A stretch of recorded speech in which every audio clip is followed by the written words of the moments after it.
On met les étudiants en situation d'essayer d'apprendre aussi ensemble par eux-mêmes et pas juste de capitaliser une quantité de connaissances transmises par l'enseignant. Ça nécessite un changement de posture, hein, à la fois pour ceux qui apprennent, mais à la fois pour celui qui transmet l'information. Les gens qui apprennent, eh bien, ils doivent communiquer entre eux, s'organiser, arrêter de se battre juste pour sa propre note, son propre niveau. Et ceux qui transmettent la connaissance, les experts, eh bien, ils tuent un peu la conversation. Vous savez, si moi je parle pendant des heures en génétique moléculaire, il y a peu d'étudiants qui vont m'interrompre. C'est le prof. Eh bien, combien de fois, dans des réunions, des groupes de travail, on est tué par des experts qui vous expliquent ce qu'ils savent, et quand on veut résoudre un problème, eh bien, ils ont déjà la solution avant que la question soit terminée. Et si on a cette façon de travailler, on ne peut pas apprendre ensemble, aller chercher de la connaissance, la mobiliser, l'organiser, et peut-être trouver de nouveaux types de solutions. Donc dans ma classe, c'est très simple, hein. Chaque année, ça fait 6 ans que je fais ça. Les chapitres des cours sont bien donnés. Un peu comme vous avez des titres de réunion, des sujets qui vous intéressent, mais ce sont les étudiants qui construisent le contenu.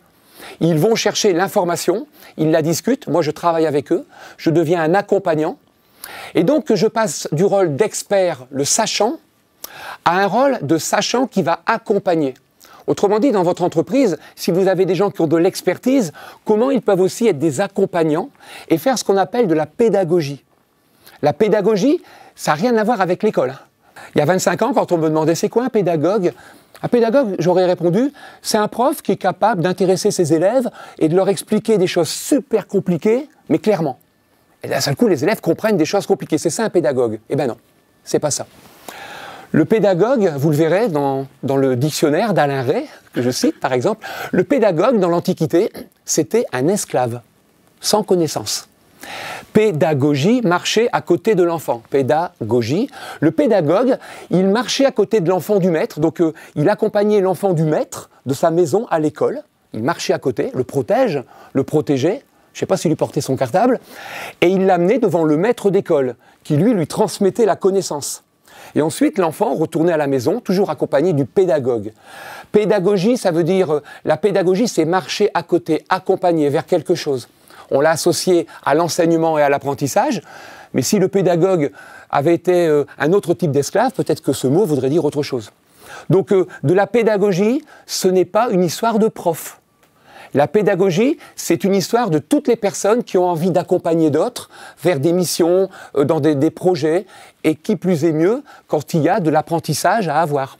Donc vous pouvez très bien être un manager, un chef d'équipe, un ingénieur, un businessman, un entrepreneur, un fournisseur, qui que ce soit, qui travaille avec pédagogie. Comment vous pouvez transmettre de l'information et apprendre de vos équipes? Parce que moi, j'apprends de mes élèves. Ça, c'est le comble. Ils fabriquent le cours, ils le construisent, ils le projettent, ils vont au tableau, ils organisent eux-mêmes les examens, c'est eux qui construisent les questions, les barèmes. Alors, ils me disent, mais au début, comment on peut faire? C'est vous le spécialiste. Si vous voulez apprendre en collectivité et que vous êtes un spécialiste dans votre domaine, il faut oser dire une chose, je ne sais pas. Alors on vous dit, ça fait 30 ans que tu fais du marketing et tu dis je ne sais pas. Mais moi ça fait 25 ans, 30 ans que je fais de la génétique moléculaire et si vous me posez une question et que je ne connais pas la réponse, je dis je ne sais pas. Charge à vous de trouver. Et là vous créez une stimulation. Parce qu'il y a des mots que je n'ai pas encore utilisés, c'est le mot envie. Il faut donner l'envie. Apprendre, normalement, ça fait envie. Mais si la méthode, et puis enseigner, si la méthode d'apprentissage ne vous convient pas, je ne sais pas moi, vous adorez manger certaines choses, et la façon dont vous le cuisez, eh bien ça ne vous plaît pas. Eh bien vous adorez une matière, vous adorez votre métier, vous adorez des fonctions, mais la façon dont vous l'impose ne vous plaît pas. Donc il faut donner aux gens à nouveau de l'envie. De l'envie, et puis aussi de l'autonomie. L'envie et de la liberté. Les gens, ils veulent, dans leur métier, assurer des fonctions, mais ils disent, j'ai envie que ça me fasse plaisir, et en même temps, je veux de la liberté et de l'autonomie. On a fait des enquêtes auprès de nos étudiants, et puis on a travaillé en atelier.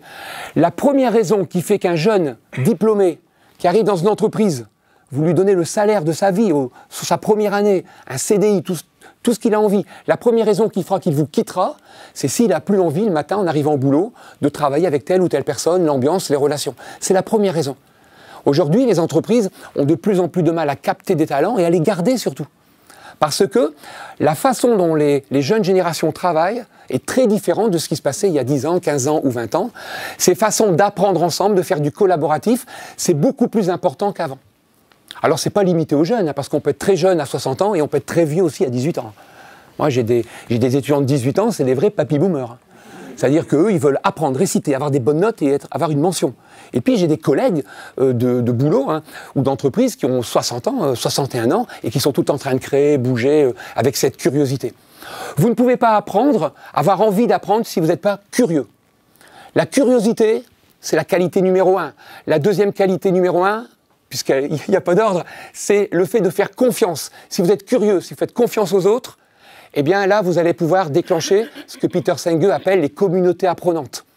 Et donc, votre entreprise, au lieu d'être juste une entreprise, c'est pas le cas, j'espère, enfin je pense, qui n'a que la maîtrise de soi et la vision partagée, on se connaît bien et on sait où on va. Ok, mais c'est pas suffisant ça. Les deux autres sont importantes, c'est-à-dire, je suis capable de lutter contre des modèles mentaux, et en même temps, j'ai envie d'apprendre en marchant et de toujours apprendre jusqu'au dernier jour de mon travail, jusqu'après, par la suite. Et là, ça permet d'avoir une vision systémique.